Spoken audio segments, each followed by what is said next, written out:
retoma o trabalho, né, na segunda etapa do dia de hoje, agradecendo de coração aos trabalhadores da casa, antecipando os agradecimentos.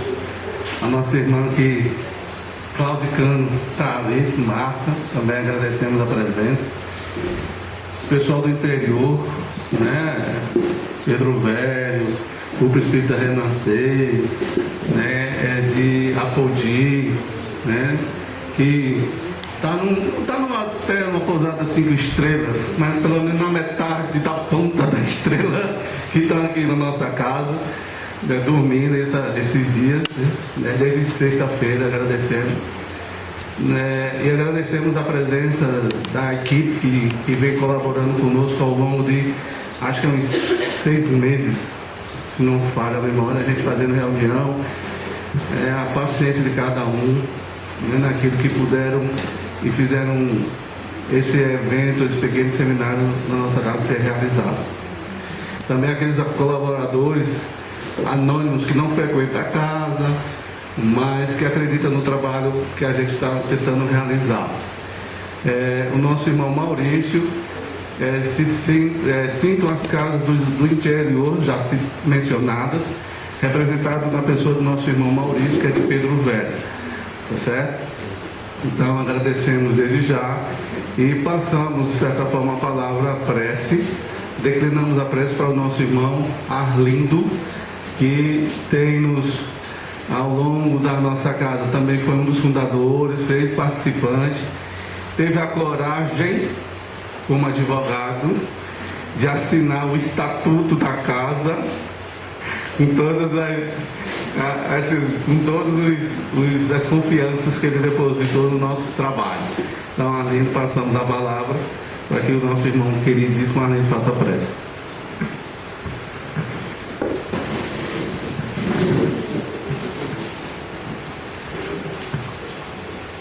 Com os nossos corações emocionados, porque nós também temos a pessoa, né? E podermos estar aqui juntos na manhã deste novo dia, ainda na terra, não é? Mas também com essa comunidade espiritual muito grande, enorme, os irmãos aqui que entendem da matéria, onde convivem comigo, e juntos então, nós daqui, em plano espiritual, fazemos a nossa prece inicial dos nossos trabalhos. Querido amigo Jesus, as emoções que invadem os nossos corações na manhã deste novo dia são enormes, Jesus. Quando nos achamos reunidos sob as tuas bênçãos e sob os cuidados dos obreiros do Senhor, da tua seara, nesta casa que temos acompanhado ao longo do tempo, desde a sua formação no plano material, te dizer, Jesus, da nossa alegria, e te pedir, Mestre querido, que essas vibrações amorosas de todos nós possa contribuir ainda mais para que a reflexão da manhã deste novo dia voltado aos trabalhadores espíritas seja realmente de muito proveito para todos nós que aqui nos achamos reunidos. Assim, querido Mestre Jesus, sob as tuas bênçãos, sob o amparo mais próximo dos trabalhadores da tua seara e os trabalhadores dirigentes também da casa no plano espiritual, em nome do nosso Pai, todo poder e bondade, retornamos a palavra aos nossos irmãos para que eles possam dar por iniciada a nossa reunião da manhã de hoje.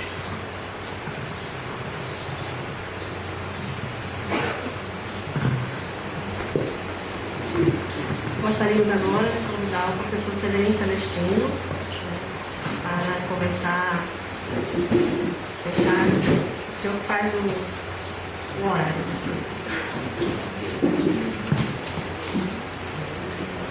Bom dia a todos. Jesus possa estar conosco nesta manhã. Eu gostaria de, antes de iniciar, agradecer mais uma vez a Laelda e a Robertine o convite e agradecer a presença dos irmãos de Paulo dos Ferros, Apodi e Pedro Velho. Para quem não sabe, uma filha de Pedro Velho, chamada Benildes Cabral, casada com o filho de João Amorim, Humberto Amorim, tinha uma fazenda lá no interior de Lagoa Grande, e graças a ele, a esse casal, eu fui alfabetizado, porque eu nasci dentro do mato, e foi na fazenda de João Amorim, do seu filho Hélio Humberto, casado com dona Benildes Cabral de Pedro Velho, que eu recebi as primeiras informações. Eu deixei de ser analfabeto na fazenda de dona Benildes Cabral e de seu Humberto Amorim. Então, as minhas congratulações e satisfação pela presença do pessoal, dos irmãos, em especial todos vocês, mas em especial o pessoal de Pedro Velho. Ok?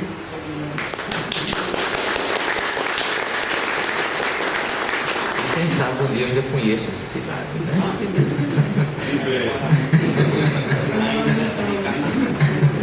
Eu espero que seja ainda nessa encarnação, como está dizendo o meu companheiro aqui, Arlindo, que eu tenho muito apreço. Quando eu venho a Natal, que eu não vejo Arlindo, eu fui a Roma e não vi o Papa.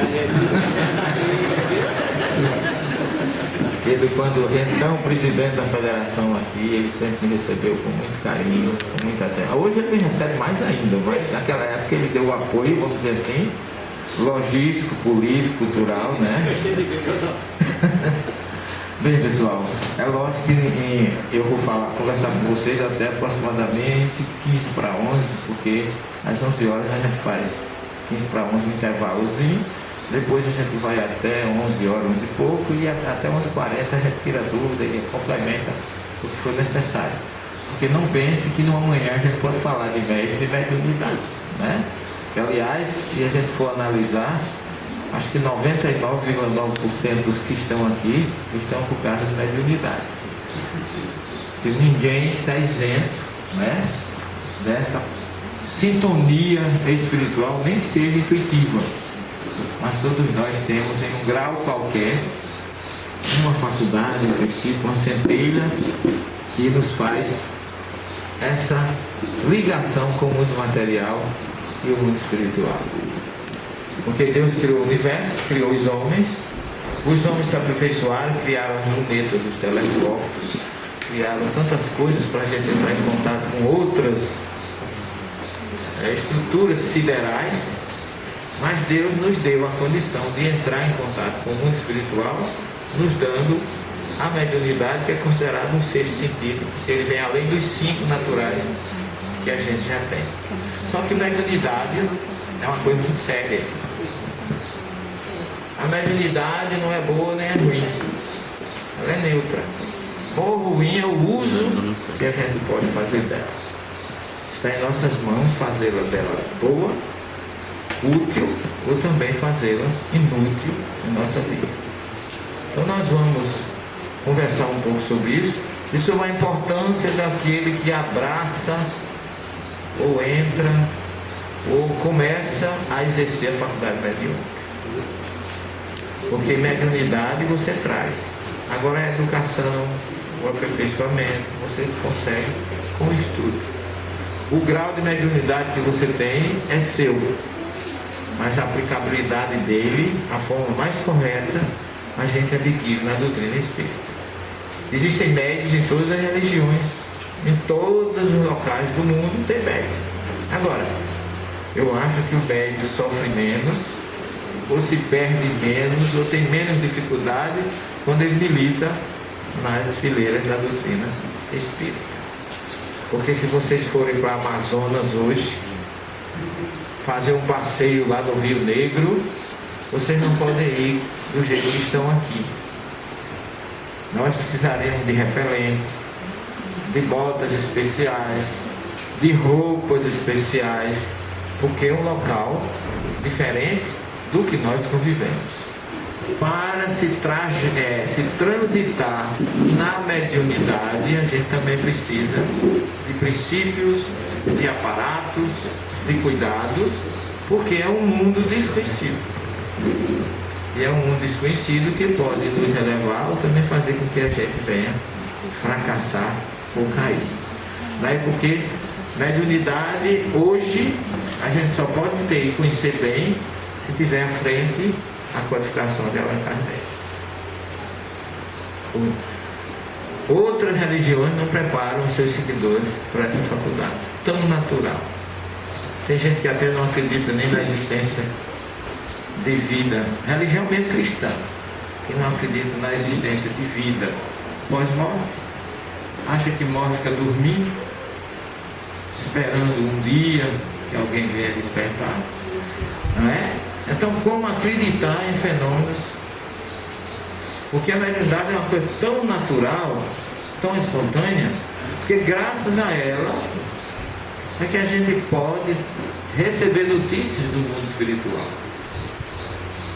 Se não for a mediunidade, nós estaremos, de certa forma, isolados do verdadeiro mundo que é o nosso, que é o mundo espiritual. E é uma coisa interessante porque a mediunidade tem uma influência psíquica muito grande. Quando você perde alguém querido, você quer logo ter uma notícia dela, né? Mas parece que o coração... O carro NXT 1383 estava atrapalhando a passagem. É de alguém daqui? A placa NXT 1383. Qual é o modelo? Porque às vezes o cara não sabe nem o modelo do carro, a placa, sabe o modelo. Chama pelo nome do carro, não pela placa. É porque a pessoa vai fazer um serviço para não pegar o carro, ele está pedindo para tirar para poder o carro. Ok. Um médio de comunicação já resolveu o problema, chamando aqui no som. Bem, quando a gente perde um ente querido que é muito aproximado do nosso, a gente não tem, muitas vezes, condições de entrar em contato com ele imediatamente. Eu passei por isso em duas oportunidades da minha vida, quando minha mãe foi embora, no mundo espiritual, e agora em dezembro passado, quando um companheiro de 35 anos, que eu considerava realmente meu irmão, também viajou para o mundo espiritual. E minha mãe passava-se 6 meses sem eu ter notícia nenhuma. E uma bela noite, nas minhas preces, eu fiz uma avaliação e perguntei, mas doutor Bezerra, eu vejo a mãe dos outros, o primo dos outros, o tio dos outros, os parentes dos outros, e a minha mãe não tem condições de ter nem uma notícia, ter pelo menos uma centelha. A minha mãe era católica apostólica romana. Todo ano eu passava o aniversário dela no Rio com ela. E ela me obrigava no bom sentido, né? Porque por uma questão de carinho, de estar junto da minha mãe, eu era obrigado, com todo respeito, a assistir a missa do Padre Marcelo Rossi. Nossa, eu acho que eu evolui muito, graças a Deus, nesse período, porque eu não tenho nada contra o Padre Marcelo, mas a mensagem dele não me diz nada. Eu gosto mais do Padre Fábio, tem mais conteúdo. Mas o Padre Marcelo eu achei meio pobre nas colocações dele, mas eu assistia com ela. Então minha mãe tinha uma ideia do mundo espiritual completamente diferente da que eu tenho. Ela como católica, completamente diferente do que eu tenho. E aí quando eu fiz aquela prece, eu pedi a todo miséria pelo menos um lampejo, imediatamente eu fui transportado assim numa velocidade incalculável. Cheguei na porta do hospital, estava minha mãe em cima de uma cama, uma perna um joelho vendo o lençol branco cobrindo o joelho, uma perna curvada e a outra em cima da cama, dormindo sono profundo, não vi nem o rosto, só o lençol branco. Aí eu entendi porque é que ela não tinha condições de dizer nada, nem trazer nenhuma notícia, que ela ainda estava ligada àquele processo natural que a gente sabe, por mais evoluído que a gente seja na hora da passagem, não é tão fácil. É uma dificuldade imensa que se passa, que vai entrar realmente num mundo diferente, embora Kardec diga que não há uma quebra abrupta, não é como um laço que se desata, esse desprendimento, mas para que você tenha esse desprendimento como um laço que se desata, você tem que ter conquistado isso. Não é uma coisa que todo mundo tenha direito. Doutor Bezerra, quando desencarnou, o guia dele chegou e disse assim: Bezerra, beije esse corpo que ele fez evoluir tanto nessa última encarnação. Quer dizer, ele acompanhou, desencarnado, e ainda pôde beijar o corpo que conduziu o seu espírito. Eu acho que a gente, para chegar a esse estágio, tem que queimar ainda muitos corpos. É um processo de conquista. Então, o que a gente falar aqui para vocês é média, não é particularidade. A gente está falando de uma maneira geral. E eu faço um trabalho espiritual de desdobramento, um grupo de atendimento. E aí eu sei quando eu estou desdobrado, sei quando eu estou sonhando, eu separo isso, graças a Deus já tenho condição de separar muito bem. E num desses trabalhos eu recebi uma perseguição, isso foi uns 2 anos depois, eu recebi uma perseguição de uma entidade e comecei a fugir, e entre a entidade e eu tinha um muro, que era quase de 10 metros de altura. Eu comecei a correr no pé do muro. Quando eu chego numa parte do muro, ele tinha uma queda na parede em V, e ele ficava mais ou menos aqui em mim, aonde eu vi o outro lado. Eu digo: é por aqui que eu vou fugir. Quando eu botei a cabeça, o corpo para pular, estou de cara com a minha mãe, mais rejuvenescida, mais jovem. Aí me estendo os braços e diz: venha, meu filho. Aí eu entendi que agora ela já havia sido desperta. E ficou a lição. Eu recebi a visita dela quando eu estava em trabalho e em missão espiritual. Não simplesmente pela curiosidade de saber como está, de ter uma notícia, mas graças à mediunidade, esse canal está aberto para todos nós. Porque quando a gente se muda, a morte é uma transferência. Se alguém daqui for morar nos Estados Unidos, vai ter muita vontade de mandar uma mensagem para os seus familiares que estão no Brasil. Não é assim? E quem se muda de uma vez para o mundo espiritual, não tem vontade de mandar mensagens? Leia a Revista Espírita, 1858, quando Kardec começou a publicação, aquela famosa mensagem de Júlia para sua mãe e outras mensagens. O Senhor está me vendo, eu me vejo sempre. A gente não vê quem está lá, mas quem está lá está sempre nos vendo.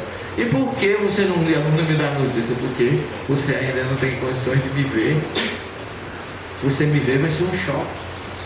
O meu amigo veio me visitar uma semana depois de desencarnado. Quando ele foi se materializando diante de mim, pela questão da perda, naquele momento que eu estava superando uma dificuldade, que era uma pessoa, eu brincava com ele, eu dizia: depois de minha esposa, você foi a pessoa nessa vida que eu mais convivi com ela. Porque nós trabalhamos 35 anos na mesma disciplina, no mesmo birô, na mesma sala, no mesmo... Era o meu confidente natural das coisas da vida, trocávamos muitas ideias. E ele dizia, e ele não era espírita, era católico. Mas ele dizia assim: eu não tenho medo da morte, eu tenho medo de quando ela vem. E realmente ela veio de uma forma rápida.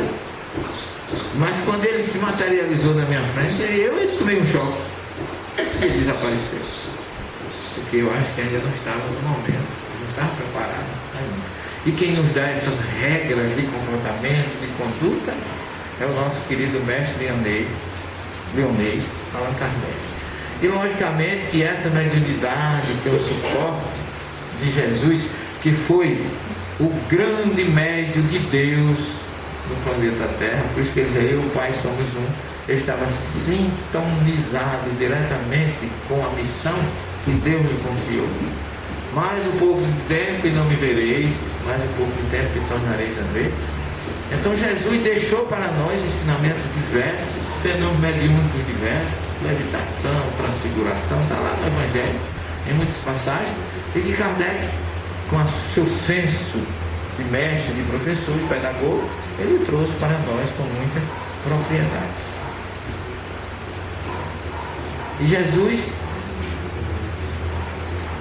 está lá escrito em Mateus 10:1, que ele chamou os 12 discípulos e deu-lhes autoridade sobre os espíritos impuros ou inferiores e de curar toda sorte de enfermidades e males.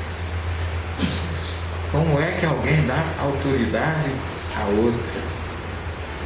Segundo Mateus, Jesus deu autoridade aos discípulos pela seu próprio ensinamento pessoal, pela sua conduta. Jesus nunca expulsou espíritos. Jesus expulsava, não. Jesus nunca não teria um ato de afastar de perto dele o necessitado. É uma forma errônea de se entender a mensagem do Evangelho. Jesus conduzia os espíritos e muitas vezes só com a sua aproximação.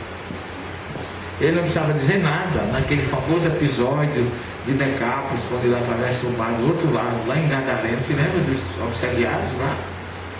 Jesus vem caminhando no sentido de onde eles estavam, e antes que Jesus dissesse qualquer palavra, eles já abriram a boca dizendo: Jesus, filho de Elohim, que tens contra nós? Jesus não tinha dito nada, mas a luz que Jesus trazia ofuscava os espíritos, e eles automaticamente não suportavam a presença. Daí porque a moral de Jesus era o necessário para colocar ordem aonde ele chegasse. Nós aqui, pela nossa inferioridade, a gente implora aos espíritos: pelo amor de Deus, vai embora. Eu não vou nada. Quem é você para botar moral em mim? Às vezes o espírito é tão recrudescente e tão inferior que você concita a ele a mudança, ao perdão, e ele não entende isso. Ele não sabe o que é isso. Alguém que desencarnou numa situação muito inferior não vai entender o que é perdão, amor, compreensão. Meu irmão, perdoe. Não é por aí. Por isso que é tão difícil muitas vezes dirigir um trabalho mediúnico. É preciso que o dirigente tenha muito conhecimento, muita autoridade moral para poder conseguir que o espírito seja sensível aos seus argumentos.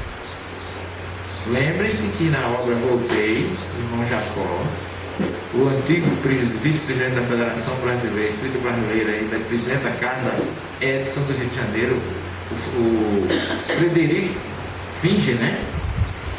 Ele sofreu muito espiritual. Porque ele queria pedir a um espírito misericórdia para o outro, e o espírito disse assim: mas quem é você? Você protestava as duplicadas que os seus clientes não pagavam, você não perdoava os seus clientes, agora você quer pedir perdão para mim? Então não adianta vocês ter autoridade para um espírito que você não tem.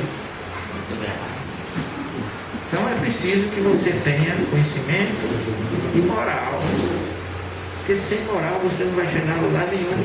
E às vezes você tem que usar também um pouco de inteligência, que é aquele famoso caso do Dr. Bezerra da doutrinando uma entidade. Ele tinha moral e o espírito não saía de jeito maneiro. Mas você não vai embora, vou não. Meu irmão, não é por aí, você tem que ir. E o doutor Bezerra argumentou, o espírito não saía, ele disse assim: ah, não sai não, peraí, nem chama a polícia aí para levar esse sujeito. Ele disse: não chama não, porque eu já estou saindo. Quer dizer, o espírito era tão inferior que teve que usar uma linguagem, chamar a polícia para prender o espírito, para poder temer a argumentação. Isso aí vai de quê? Do conhecimento e da assistência que o dirigente tem. Então nós vamos precisar de tudo isso para ser um enviado de Jesus no trabalho mediúnico, com conhecimento, com evolução, com moral. Sem isso, a gente não vai chegar a lugar nenhum. Isso aqui vocês já viram mais ou menos ontem. Eu vou dar uma avançadinha porque a gente tem muita coisa para ver, né? Em janeiro, 15 de janeiro de 1861, Kardec lança o Livro dos Médiuns. E teve, segundo ele, um objetivo, que ele titulou de Espiritismo Experimental, certo? É uma obra que todo mundo classifica. O Livro dos Espíritos, está nele a filosofia. O Livro dos Médiuns está a ciência, e o Evangelho está a moral. Mas o livro dos médios está a explicação científica dos fenômenos mediúnicos, porque a verdadeira ciência da doutrina espírita está na obra A Gênese. Ali tem realmente, sobretudo o capítulo 14, que fala da ação dos fluidos. Ali está toda a base do conhecimento científico doutrinário. Muita gente nem se lembra o que foi a última obra, está lá no final, depois do céu e do inferno, etc, etc. Mas é uma obra maravilhosa para se aprofundar. Kardec chamou essa obra Guia dos Médiuns e dos Evocadores. E ele dizia que era uma obra que tem um ensino especial dos espíritos sobre a teoria de todos os gêneros de manifestações, os meios de comunicação com o mundo invisível, o desenvolvimento da mediunidade, as dificuldades e os tropeços que se podem encontrar na prática do espiritismo. Eu não gosto muito da palavra desenvolvimento, não sei se vocês concordam. A mediunidade você já tem, não pode desenvolver, você vai educar, vai aprender, vai estudar como aplicar essa faculdade para que ela renda o máximo possível, porque cada um tem um grau de mediunidade. Eu posso ter a mesma mediunidade que a Arlindo, por exemplo, vidência, mas ele pode ter um grau de vidência maior do que o meu. Então, o grau é pessoal. E a faculdade, para você trabalhar com ela, você precisa educar e não desenvolver, porque ela já vem com você. Tem um rapaz aí católico que vive nas igrejas, que é uma mediunidade, audiência fantástica. Ele ouve, diz que é Nossa Senhora, e vai de igreja em igreja, de cidade em cidade, levando um trabalho. Imagina aquele rapaz, se ele educasse se ele estudasse, ele fizesse um trabalho de pesquisa nas obras de Kardec, como ele ia trazer mais informações, porque ele vem segundo os dogmas da Igreja Católica sobre seus conhecimentos do catolicismo, constituindo o segmento do Livro dos Espíritos, que vocês já sabem. Olha o objetivo do Livro dos Médiuns. É uma obra que se destina a achanar o caminho daqueles que desejam pôr-se em contato com os Espíritos.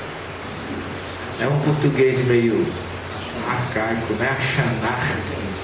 Achanar é ajudar, melhorar, clarear, preparar, tá certo? Colocar você realmente no caminho correto, para que você possa entrar em contato com os Espíritos. Então ela se destina a apoiar e dar tudo que você necessita para entrar em contato com os Espíritos. Ok? Esse é o objetivo do Livro dos Médiuns. Agora, Kardec coloca aqui um adendo. Enganar-se-ia quem supusesse encontrar nessa obra uma receita infalível para formar médios. Olha que coisa interessante. Sabe por quê? Porque o médium já está formado. Eu não posso dizer assim, olha, você quer ser médium, toma o Livro dos Médiuns aqui, dê uma lida nele, e depois você, quando terminar, você é médium. Não é por aí. Ele vai ajudar aqueles que já são médios a exercer a sua mediunidade. Não é um livro, um manual, como ele está dizendo, de uma receita, como quem tem uma receita de bolo para formar médium. Isso tem que ficar bem claro. Tem o objetivo